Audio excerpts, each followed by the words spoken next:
Martín Reinerman, magíster en Educación y en Ciencias Sociales, docente de la UNIP, ¿no? Exactamente. Y investigador de la red Rethinking Educational Equality en el mundo digital, ¿no?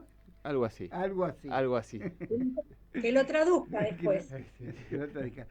Lo concreto que el territorio de trabajo e investigación de Martín es el territorio donde habitan hoy nuestros jóvenes y adolescentes, ¿no es cierto? Sí, más o menos.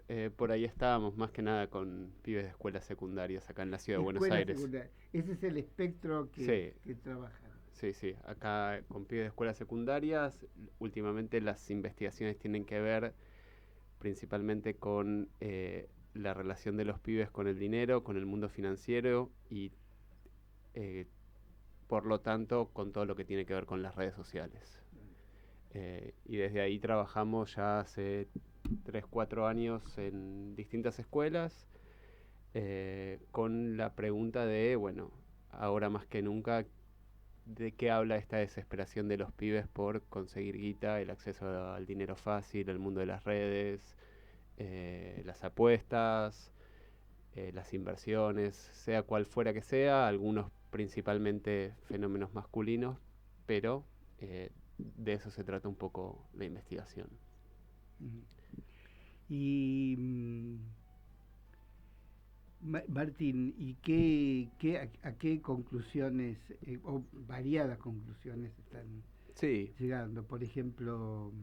El trabajo quizás que más puedo traer para que es un poco más gráfico en todos los sentidos, el año pasado íbamos a trabajar con unos pocos pibes de 2 escuelas de acá de la ciudad, más o menos 150 pibes, digo pocos porque en otro trabajo más del modo de una encuesta trabajamos con 1200, pero en esos trabajos vemos algo muy claro que es la desesperación de los pibes, en ese caso eran pibes de entre 14 y 16 o 17 años, unos poquitos, por conseguir dinero.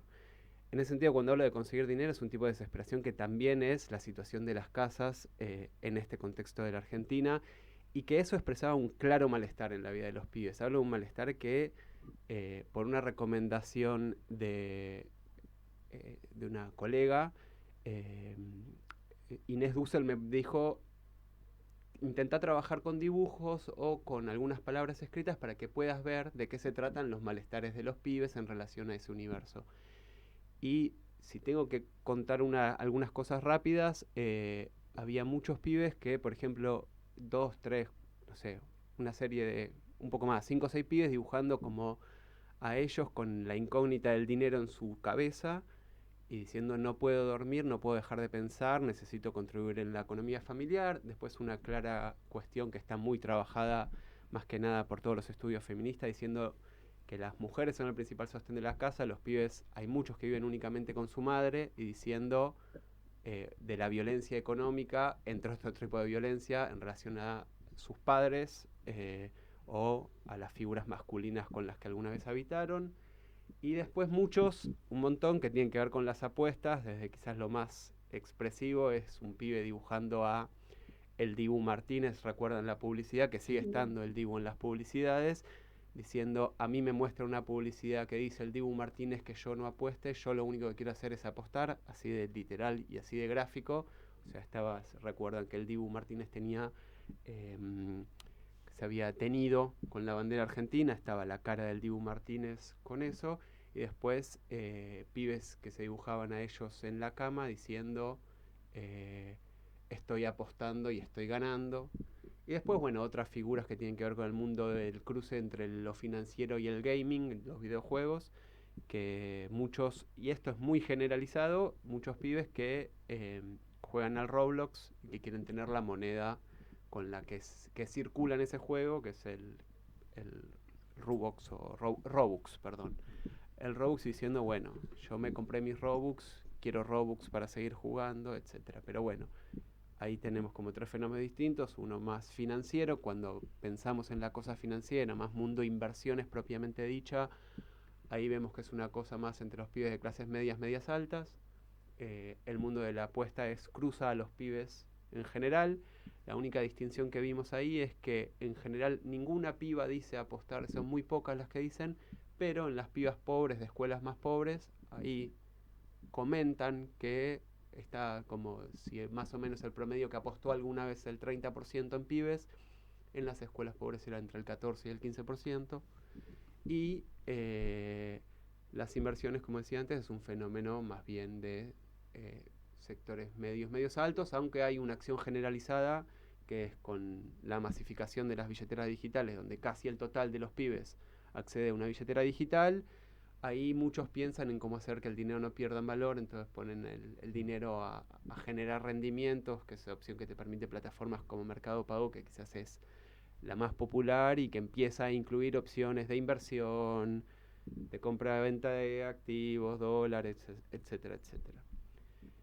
Así que bueno, sí, vemos mucho que está muy trazado por la idea del malestar de los pibes, por esa cosa de que una gran incógnita, una gran incertidumbre, y eso también se expresa en de qué manera voy a conseguir guita para poder ayudar en mi casa, para financiar mis consumos, para salir, y empiezan a renunciar a cosas de su vida cotidiana porque no pueden salir, y en cierta manera esa desesperación en algunos casos llega a, bueno, estar timbiando, estar apostando, estar vinculado a ese mundo. Fundamentalmente a través de celulares, ¿no? Fundamentalmente a través del celular, casi te diría que únicamente, aunque bueno, seguirán los partidos en alguna plataforma o en alguna otra cosa, pero el mundo de las apuestas es por el celular, y desde la plataforma legal y conocida hasta la más ilegal y más desconocida, que no veríamos nunca nosotros, ni siquiera con un banner de publicidad en una página porque nos interesa algo. O sea, acceden a cualquier sitio, a los regulados acceden, a los no regulados también. Ana María, ¿querías hacer una pregunta? Buenas tardes, Martín. No te veo, pero sí te escucho. Estamos en radio igualmente. Sí, sí, A mí se me ocurren algunas reflexiones y alguna pregunta. por favor. Según tengo entendido, esto empieza con la pandemia, cuando los chicos están aislados, que no pueden salir, reunirse con sus pares, ir a las escuelas, y entonces encerrados en la habitación, los padres creían que estaban tranquilos y seguros y cuidados, empiezan a jugar con los jueguitos estos y a apostar, ¿no es cierto? La primera reflexión es, no lo hacían o no lo hicieron de entrada por divertirse, pareciera que lo que interesa en esto es ganar dinero, que es algo típico de la sociedad en la que estamos viviendo, en el mundo de los adultos, ¿no es cierto? Permanentemente nos incitan a través de las billeteras o de comprar o de consumir en apostar para ganar dinero. Y la otra, la pregunta que te quiero hacer, esto es una adicción, ¿no es cierto? Sí, yo Apostar. sí, retomo un poco del primer comentario. Creo que los pibes cuando apuestan, porque también esa pregunta la hacíamos en conversaciones, y hay muchos que creen tener un saber. Un saber significa yo sé de fútbol, yo me miro todas las estadísticas de fútbol, y algo muy común que había pasado de las primeras veces que fuimos, de las tantas veces que jugó el Manchester City contra el Real Madrid, los pibes decían, Kyle Walker, que era el defensor, no sé si derecho o izquierdo del Manchester City, marca a Vinicius, que es un gran regateador. Y usaban todos esos términos, el regate, porque no son tan argentinos, uno diría acá, no sé, eludir o driblear, Claro. o no sé qué término, pero Gambetear. claro, la gambeta es eso mismo, no me salía la palabra. Nosotros es la gambeta, pero era el lenguaje de la apuesta, como tiene tantos regates por partidos, y Walker lo amonestaron tantos partidos, y por lo tanto en este partido lo van a amonestar. Era como la apuesta que fue de todos los pibes que conocimos de 3 escuelas, cuando se organizaban para apostar, perdieron todos porque a Walker no lo amonestaron, pero creen que hay un saber. O sea, creen que hay un saber y que ponen a trabajar en la apuesta. Y sobre el tema de la adicción, yo trabajo por fuera de la mirada ludopática, pues yo no soy psicólogo. Hay gente que lo hace muy bien, hay gente que entiende este fenómeno en los casos que significa ya un riesgo para el adolescente, pero en un fenómeno tan masivo hay grandes características que no responden a la idea de ludopatía, en tanto es muy masificado, en algunos no lo hacen siempre, en algunos casos las apuestas son yendo a jugar al fútbol, al vóley, yendo a jugar un partido de truco con los amigos, como está muy ampliada la apuesta y al mismo tiempo ya hay una cosa en la apuesta que es, no siempre es la idea de un problema expresado en los términos de una adicción a las apuestas, sino un problema en relación a ese enorme malestar que tienen por no saber de qué manera conseguir guita, cuando ya muchos pibes ya están trabajando de los 15 y 16 años en esta ciudad. O sea, entiendo que ustedes esas cosas las conocen mucho mejor que yo, pero es una gran desesperación por cómo consigo guita de alguna manera. La idea de guita fácil está muy presente en las redes, y la idea de que la apuesta puede conseguir eso también está, porque también lo veíamos que había muchísimos pibes al principio que no eran solamente apuestas deportivas, sino que en un momento, no sé ahora, pero en el 2024, eran los tragamonedas. O sea, la pura chance sería en ese sentido. Que ni sabemos ni cómo funcionan los tragamonedas, con qué probabilidad la máquina devuelve.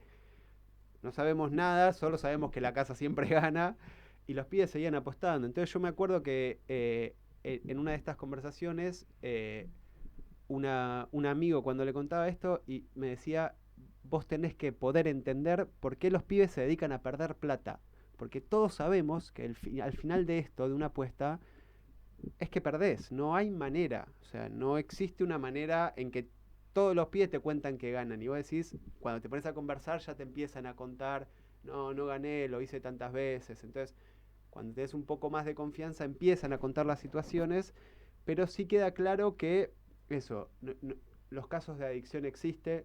Yo no tengo tanto un recorrido ahí, sino más bien en esa cotidianidad de la vida donde los pibes, en cierta desesperación por conseguir guita, o tiran una apuesta, o hacen una inversión, o se organizan para ir a jugar un partido de algo para ver si le ponen guita encima y ganan. Me habías comentado, Martín, inclusive, que en ese contexto aparecen pibes prestamistas también. Sí, que empiezan a surgir una nueva cantidad de figuras que... No sabía eso. Claro, no sé si vieron el video alguna vez de Ofelia Fernández en el programa de Sí. Pedro Rosenblatt en Gelatina. Sí, yo lo vi. Claro, sí. Y esa figura no es tan masificada, ya es como el caso más extremo, ¿no? Sería, pero empiezan a existir. Nosotros estuvimos en una escuela en Constitución y les preguntamos, pues teníamos el mismo video que había mostrado Ofelia, que era de un pibe que no sé quién es, pero te decía, vos tenés que empezar a prestar plata, a cobrar intereses, esto, al vecino, esto, anda a ofrecerle. Y esa cosa es, un pibe levanta la mano en Constitución y sí, yo todos los fines de mes le presto $300 a mi vecina, me pagan los intereses, como no me puede devolver con este lenguaje el principal, me vuelve a activar el préstamo y le voy cobrando 30 y me sigue debiendo el principal que yo le presté.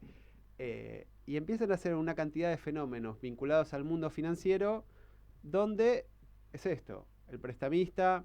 Y también está del otro lado, pues también está la piba que te dice, sí, mi vieja le pidió al de la esquina del barrio y nos tuvimos que ir del barrio. Nos tuvimos que ir, pues nos vino a buscar 3 veces, a la cuarta ya no fuimos del barrio. Y lo mismo con sus familiares en términos de las apuestas. Las apuestas es claro que no es un fenómeno únicamente en los pibes, pero entendemos que algo pasó en la pandemia, eso que recién decías vos, que es algo puso la pandemia, que es una brutal relación con las máquinas, con el celular, con los consumos que ahí existen, como una preparación de los cuerpos para estar todo el día conectados en esa relación y sacar al cuerpo de otros lugares, de otros encuentros, y ahí empezó a crecer brutalmente estos fenómenos. No, y aparte creo que hay un elemento también objetivo, que es que, por ejemplo, la práctica deportiva del fútbol está atravesada por empresas dedicadas a las apuestas. Sí. Básicamente, varios equipos de fútbol tienen la propaganda con lo cual ya hay un estímulo. Claro, sí, el estímulo, el entorno ha ido abriendo el paso, y esto ya hace 3, 4 años que está pasando, que estas empresas están vetadas, no me acuerdo los nombres, pero sí. Sí, ahí hay un cambio. Yo no me centro tanto en la historia, obviamente que un poco la conozco, pero cuando cambia la ley en relación a los pronósticos deportivos, lo que conocíamos con el PRODE, y pasa a ser al plano provincial, en el caso de la Ciudad de Buenos Aires, obviamente, para el caso de la ciudad, cada provincia legisla. Entonces cada provincia legisla las licencias que se pueden emitir, entonces no es lo mismo los sitios que están permitidos en Buenos Aires, en la Ciudad de Buenos Aires, que los que están permitidos, no sé, en la provincia de Buenos Aires, de los que están permitidos en la provincia de Córdoba. Pero sí, los que manejan las grandes empresas son los que manejan históricamente. Hay una relación siempre entre una gran empresa internacional y un socio local, que son los grandes vingueros, dueños de casino, dueños del juego en el país, que todos sabemos que son grandes recaudadores de la política y que no podemos mirar para el costado, que cuando va a salir una ley y te dicen no, lo que hay que regular es el juego ilegal, ahí bueno, sabemos quién controla el juego legal en Argentina. El gran problema, yo no la estoy escuchando a... Ana María. Sí, no sé si dijo algo.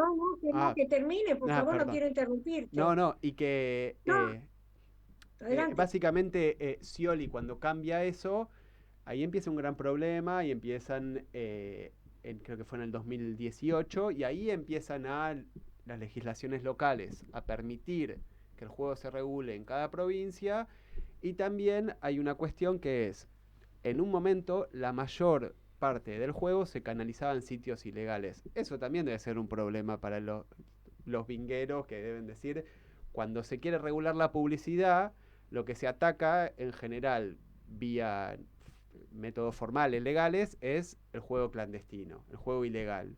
El juego legal, la publicidad del Dibu Martínez, la publicidad de algo que veíamos muy claro en una serie de publicidades en un momento, una puntual de Codere, explotan esa idea del malestar de los pibes, esa incertidumbre que tienen en relación a la vida, y la explotan directamente apuntando a esos pibes. Las publicidades suelen estar destinadas, como recién decía acá Rubén, o sea, apuntan a los pibes, apuntan a esa relación con el fútbol, pero apuntan más que nada a esa relación, a la precariedad de sus condiciones de vida, a que quizá con una apuesta te ganás un mango de más para... Sí, así que ahí hay algo que, bueno, que la regulación nunca termina de resolver el problema.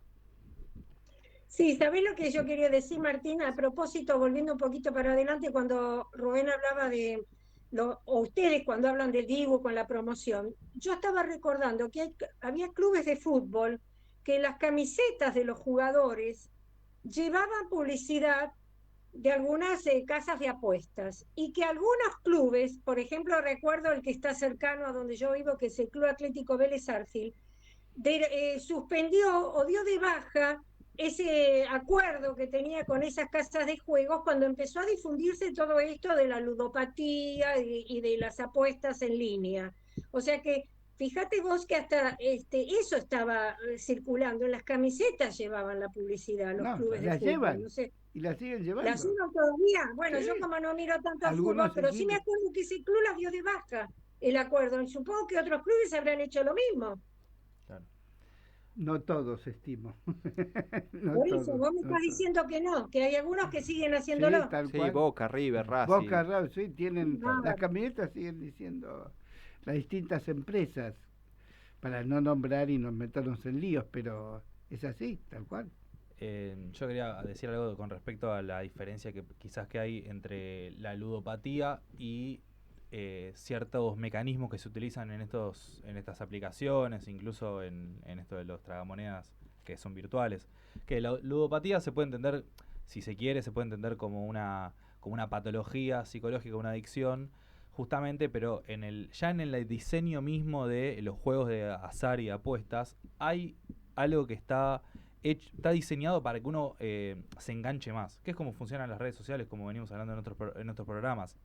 Algo que está diseñado para reforzar una conducta, y si bien no se desarrolla una adicción, porque uno puede no es dependiente de esa acción o de ese momento, sí hay algo que refuerza y que hace que uno esté más predispuesto a la repetición de una conducta que es dañina, porque como decías vos antes, siempre se termina perdiendo más plata de la que se gana.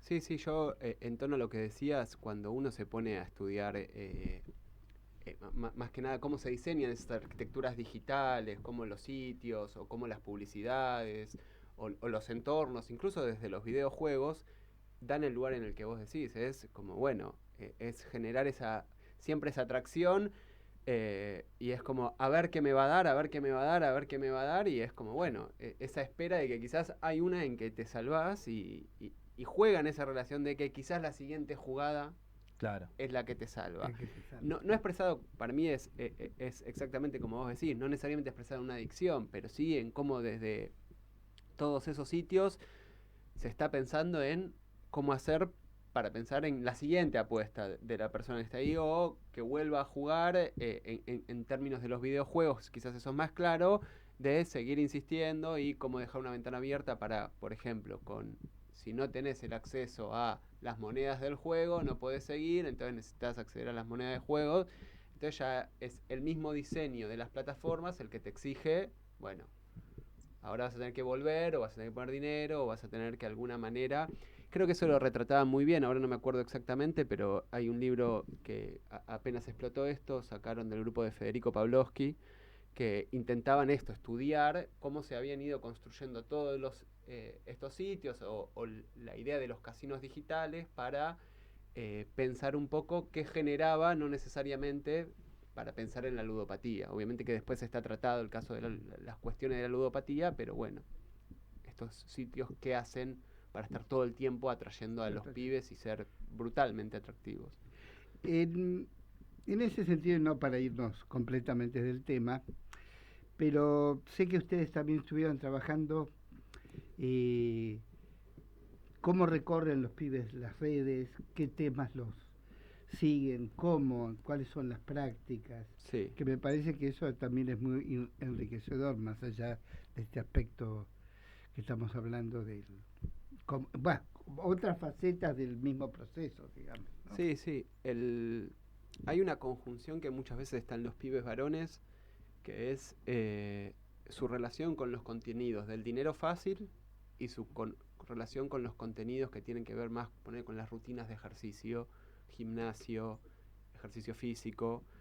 Ahí hay un montón de figuras nuevas que nos podrían mostrar más claramente, como cuando se habla de los gym bros, los crypto bros y todas esas figuras que son que ya han sido muy reseñadas, han sido muy charladas, pero bueno, esas figuras, en el caso argentino, Matías Cardoso, el Colorado de las redes, es al que llamaban, era eso de como te vendía una cosa que es que está muy ligada a la masculinización del riesgo, a que hagas tus inversiones o que participes de sus cursos, pero al mismo tiempo tenés que reventar tu cuerpo para poder lograr el bienestar, entonces dinero y como esa idea del ejercicio físico estaban brutalmente ligadas en una idea muy masculina. Y lo que también vemos, y que esto nos preocupa más que nada en las pibas mujeres, es una relación de malestar muy claramente expresada en relación a su cuerpo y a los contenidos que miran en relación a su cuerpo. Las pibas expresan mucho más en las encuestas que hicimos que no están conformes con su cuerpo. Y al mismo tiempo expresan que miran mucho más el contenido que ya no tiene que ver quizás con las rutinas de ejercicio, sino con alimentación, dietas, como algo que tenga que ver más con...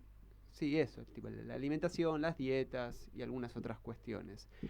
Y cuando vamos a analizar todas las cuestiones estas vinculadas a las redes sociales, algo que nos repetían muchísimo en las escuelas es, ya no hay tanto los problemas que empiezan en la escuela y terminan en la escuela, sino los problemas que empiezan en las redes, revientan en la escuela o revientan en la esquina, y nos es muy difícil lidiar, porque los scratches, las amenazas, que me pusieron un emoji que no me gustó, o desde algo más grave, que es una amenaza, que te espero en la esquina, que nos vamos a golpear.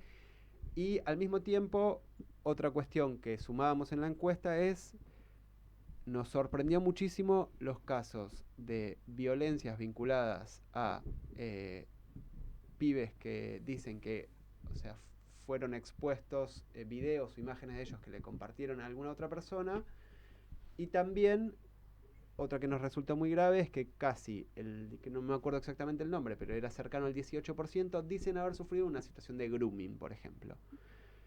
Y nos pareció altísimo. Es una investigación que está a punto de salir, que hacemos en colaboración con un observatorio desde Flaxo y Fundación Medife. Nos pareció muy alto. Al mismo tiempo, hay una diferencia muy clara. Creo que eran algo así como entre el 23% mujeres y 13-14% los hombres.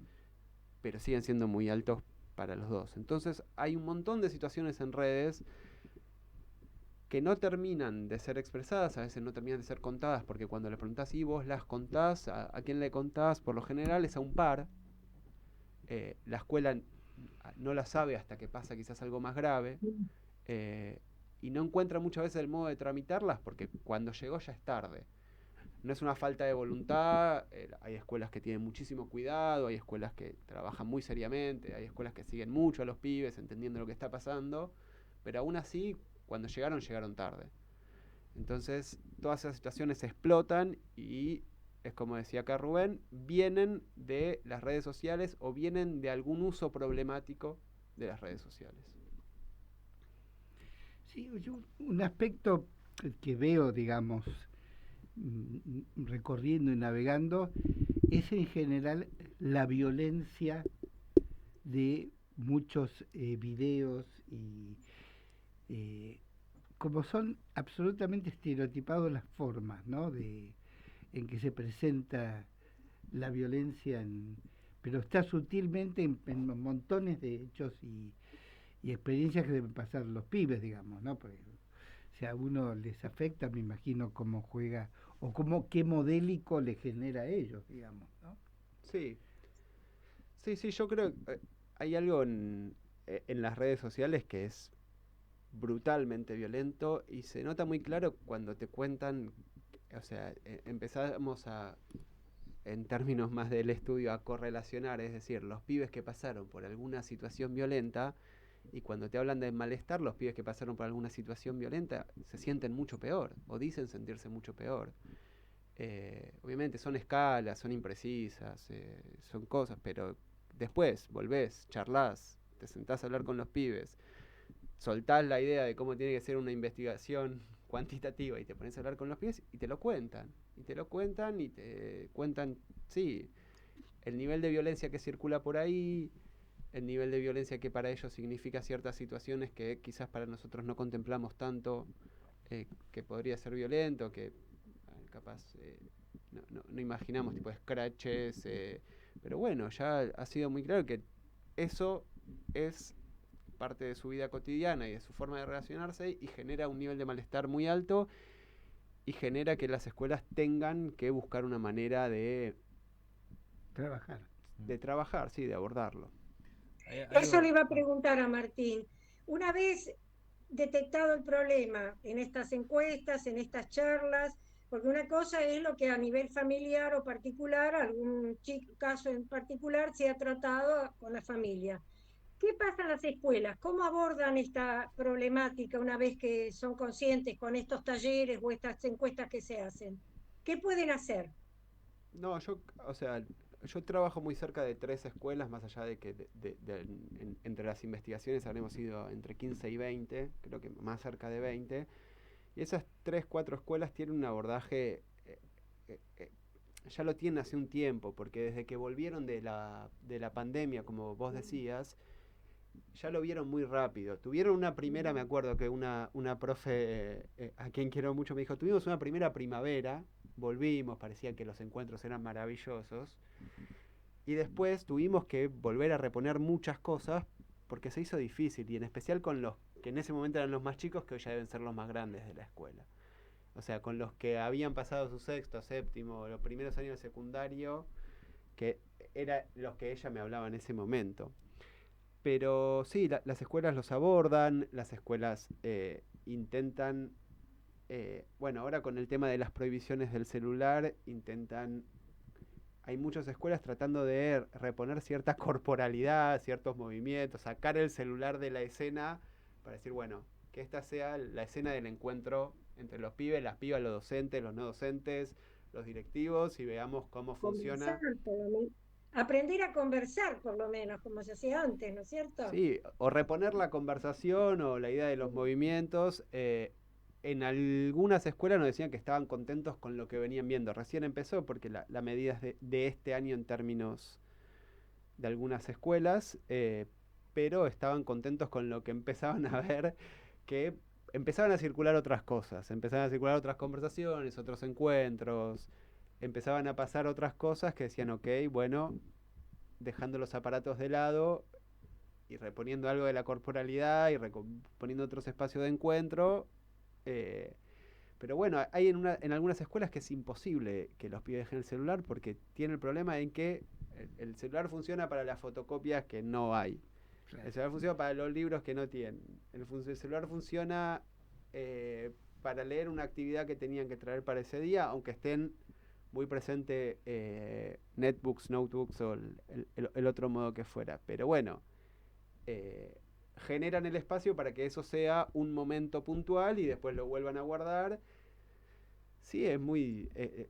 ha sido muy complicado porque creo que para todos es muy complicado, no es una cosa de los pibes. Yo tengo el celular al lado y estoy moviéndolo, es radio, me olvidaba, pero moviéndolo, abriéndolo y como están diseñados para que lo veamos, a ver si hay alguna novedad y es como, no creo que haya nunca una novedad, pero eso, están intentando, hay intentos, se discute.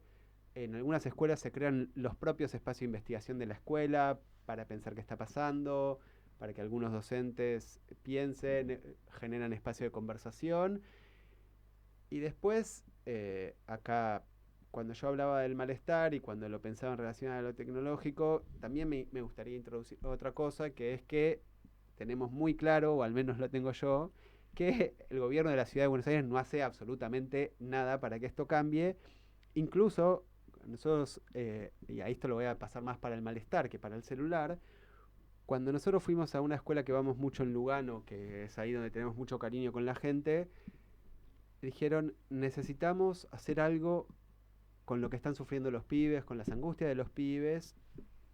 Les mandaron del gobierno de la Ciudad de Buenos Aires una serie de expertas en tapping, ubican lo que es el tapping.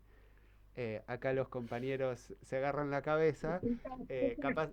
¿Sabes lo que es el tapping? Sí, sí. ¿Qué es una práctica, por decirlo ligeramente, donde tiene que ver con unas cosas de medio esotérica de mandar energía, pero es tocar ciertos puntos manifestando deseos y cosas así, y eso, bueno, genera supuestamente un cambio en la realidad material.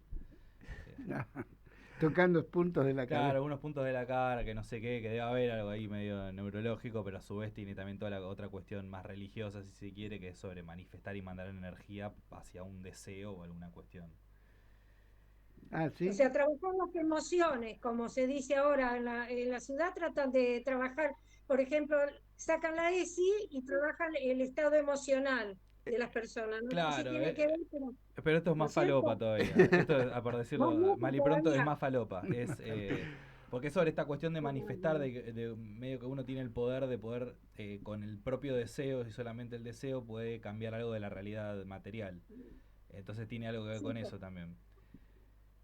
Claro, porque lo que hablábamos cuando pensábamos en las redes, en las salidas y en otras, en las salidas hablo de cómo se sale de este estado, cuando algo que veíamos es todo lo que hace el gobierno de la ciudad es reponer la idea del individuo emprendedor, de ese tipo de sujeto, el sujeto financiero también, o sea, esa idea de que vos te podés salvar por una acción tuya en particular. Cuando les preguntás a los pibes cómo imaginas tu futuro individual, todos se ven salvados, todos se ven, yo voy a ser millonario, o yo voy a tener éxito, o yo en mi práctica profesional, en lo que elijan ellos. Pero cuando les preguntan por el futuro colectivo, ven un desastre la mayoría.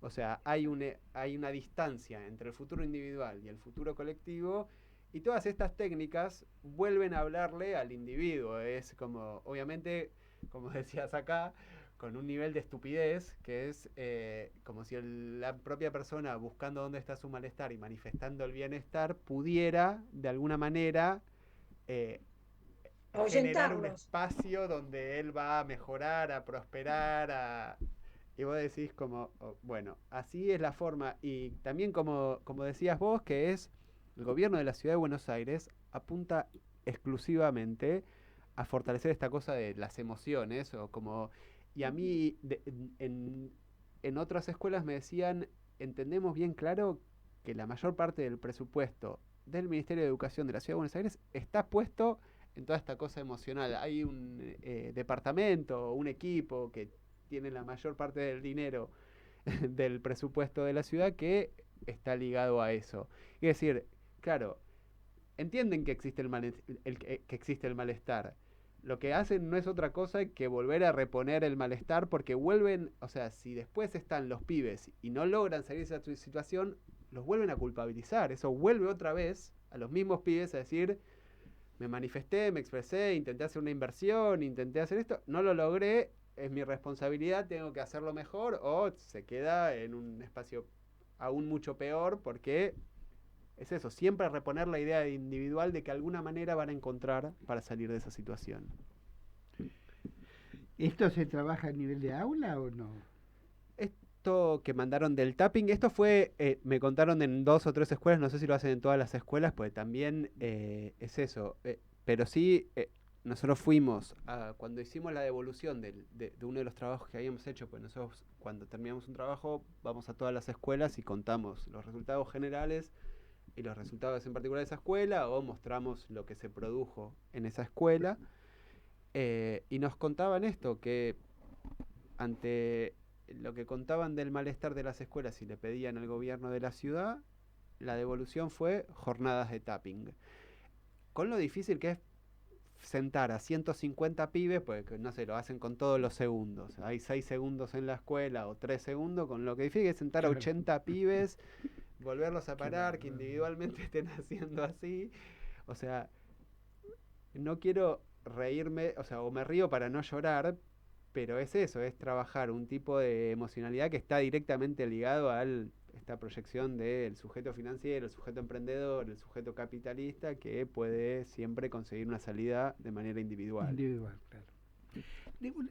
¿Tiene medido más o menos la cantidad de horas diarias que usan? Sí. Tenemos medidos la cantidad de horas diarias, es por lo general una medida que es difícil de saber si es cierta, pero lo que contaba más o menos es, hay una diferencia, por lo general las pibas pasan más tiempo, era 5 y poco en un día de semana los pibes, 5 y mucho, o sea, hablo como quizás apenas 5 horas los pibes, en el celular era esto, y en el fin de semana aumentaba. Los pibes quizás llegaban a 5 horas y media y las pibas casi que llegaban a 6 horas y 20 minutos. Y era algo como transversal. Nosotros tenemos hecho algunos cortes de niveles por ingresos a partir de unas variables que elegimos que pueden expresar los ingresos, pero es eso. La diferencia más clara ahí es de género. También hay diferencias, volviendo a lo que decías antes, en qué tipo de redes sociales consumen los pibes, las pibas, pero en los usos son más las pibas los que usan, pero después son más los pibes que juegan videojuegos. Entonces hay que sumarle las horas en videojuegos, que a veces jugarán en consola, a veces en celular, pero bueno, es mucho más. Los pibes decían más o menos que pasaban casi entre 2 horas y media y 3 por día en juegos de consola, y las pibas en promedio nos llevan a 1 y son muchos menos las que juegan. En los pibes casi era el 80%, si mal no me acuerdo, y en las pibas no llegaba al 40%. Dígame, ¿cuál es la preferencia de las redes para chicas y chicos con diferencia? Sí, en general, bueno, las redes más conocidas las usan todos, desde WhatsApp como mensajería, desde Instagram y TikTok, las usan todos. Hay una diferencia muy clara en el uso de Discord, porque Discord es la plataforma más asociada al gaming, entonces ahí es un uso más que nada masculino, y como es una plataforma que en el gaming se usa, por lo general si jugás con consola, que vas chateando, que vas hablando con alguien, ahí es más de pibes de sectores medios y medios altos, pero igual los otros también lo usan. Las pibas, en lo que nos dio es que usaban más una red social que se llama Snapchat, que es para envío de más que nada imágenes instantáneas, videos, ese tipo de cosas, pero también era más un fenómeno en pibas de sectores medios y medios altos. Y después, no recuerdo algún otro uso distintivo, sí, quizás hay en esa que El decía. TikTok, Sí. el TikTok usan mucho, ¿no? Los adolescentes, sobre todo. Claro, Yo porque tengo nietos adolescentes, una nieta y sé que usa mucho el TikTok. sí, las tres redes más utilizadas son, en primer lugar, WhatsApp, porque es casi masificada y es una red social, pero Sí. después Instagram y TikTok casi tienen el mismo porcentaje en los pibes que nosotros hicimos, y según lo que vimos de algunos estudios anteriores, alguno que hizo acá a lo largo de distintos años el CINCA, o que hizo UNICEF UNESCO, todos decían, tipo, da el mismo orden casi. Es casi masivo, es prácticamente masivo el uso de los tres, y quizás tenemos diferencias de 1, 2, 3% en los usos, pero son usos generalizados y habrá un 8, 7% en general de pibes que no lo usan, pero si no, lo usan casi prácticamente todos. Las redes, ese territorio. Ahora, yo digo, la pregunta que a mí se me hace, sobre todo en aquellos casos que contaste de chicos que a veces tienen que pedir préstamos ellos o las familias para poder pagar las apuestas, ¿tienen noción de lo que es a esa edad, lo que es contraer una deuda de ese tipo? ¿Son conscientes? ¿Son conscientes de a lo mejor los padres cómo se tienen que endeudar para pagar las apuestas que hacen? ¿O forma parte de la liviandad de todo esto en lo que están envueltos? Yo creo que acá hay algo de lo que traían acá en la mesa, que es que es un diseño donde lo fácil que es acceder a un crédito hoy. Obviamente los pibes no pueden acceder a un crédito cuando son menores de 18 años. Bueno, mienten, o tienen un adulto que los Claro. ayuda. Y al mismo tiempo vos entras a Mercado Pago y vas a pagar tu café con leche y te dice, ¿querés tener una deuda? Sí. Y vos decís, eso también te los cuentan en las escuelas, pues bueno, en las escuelas en distintos años ya hay pibas y pibes de 18 años y te dicen, tuve una deuda 3 meses por comprar, no sé, 2 kilos de helado que tenía que llevar un cumpleaños. Eh, y me dice, al principio a mí me tenía que salir 50.000 pesos, no sé cuánto era, y me terminó saliendo al triple. Entonces, la facilidad en esos entornos, porque lo que creo que quiero decir acá es, sin Mercado Pago, todo este universo que antes estaba todavía menos regulado, que es de las plataformas de apuestas ilegales, no podría sobrevivir, no existe. Claro, no existe, claro. Ahí es, porque al mismo tiempo son transferencias de montos muy bajos que hacen los pibes a un sitio ilegal, que es 2 personas arman un sitio ilegal, te pasan un usuario en una plataforma, vos comprás fichas, y después está ese problema también, que la salida del cajero, del vendedor de fichas, es también una salida laboral para algunos pibes y pibas. Hay en escuelas en las que fuimos que pibas de 4º o 5º año nos dicen, yo soy cajera de un casino trucho. Mira. Martín, nosotros tenemos un grupo de WhatsApp, el equipo, y Leonardo, que hoy está ausente, el otro día subió un cartelito que recibió él que dice así: Mercado Pago me mandó este avisito al celular, dice, puede ganar una computadora. Si tenés un menor a cargo mayor de 10 años, activale su cuenta para usar Mercado Pago y que participe del sorteo. O sea, esto que vos decís, Sí. ¿no? De cómo te incentivan a entrar en gastos, a contraer deudas, Sí. aún con menores. Sí, el Mercado Pago originalmente estaba habilitado, no recuerdo si es desde el 2022 o 2023, a que con autorización de adultos lo pueden usar los menores entre 13 y 17. Y unos años, será el año pasado o el anterior, se incluyó hasta los 10 años de edad. Obviamente que todo uso es supuestamente con autorización de algún familiar que registra la cuenta, pero es otra manera de pensar el dinero el que se tiene en la virtualidad, porque el cambio a la digitalidad significó un cambio de pensar la forma en que circula el dinero, y eso no se puede obviar. Y al mismo tiempo, volviendo a lo que acá preguntaban en la mesa, hay algo de, bueno, cuando me preguntan de redes sociales, ¿quién la usa más? El uso de las billeteras virtuales está prácticamente masificado. Después, los pibes de menores ingresos o de familias más pobres usan más el efectivo que el mercado pago, pero prácticamente, que es en el único lugar, si no, es un uso generalizado de las billeteras digitales o de plataformas similares, donde los pibes, por ejemplo, cuando quieren hacer un ahorro, antes comentábamos que dejan para que genere rendimientos, en un momento comparaban tasas, es decir, cuánto paga Prex, cuánto paga Mercado Pago, cuánto paga Naranja X.